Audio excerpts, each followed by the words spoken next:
بیت السلام کراچی کی تقدیر بدل سکتا ہے، مگر الحمدللہ ابھی ہمارا بیت السلام ایک کراچی کی تقدیر تک مختص نہیں رہے گا. یہ ہمارا بیت السلام انشاءاللہ پاکستان کی تقدیر چینج کرے گا انشاءاللہ.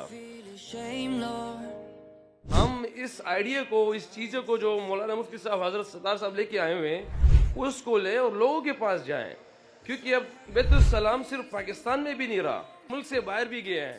جو لوگ جہاں پہ نہیں پہنچ پا رہے ہیں، الحمدللہ بیت السلام کے کارکن جو اللہ کی رضا کے لیے کام کر رہے ہیں ماشاءاللہ. یہ بنیر میں حادثہ ہوا تو وہاں پہنچ گئے، ہر جگہ پہ الحمدللہ پہنچے ہوئے ہیں.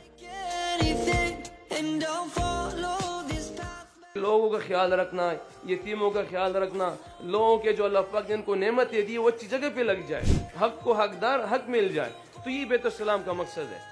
تو اب سب لوگوں سے گزارش ہے کہ جتنے بھی یہاں سے ہم جائیں تو ہمارے الفاظ میں صرف یہ ہو کہ ہمارا بیت السلام. Thank you. السلام علیکم و رحمۃ اللہ وبرکاتہ.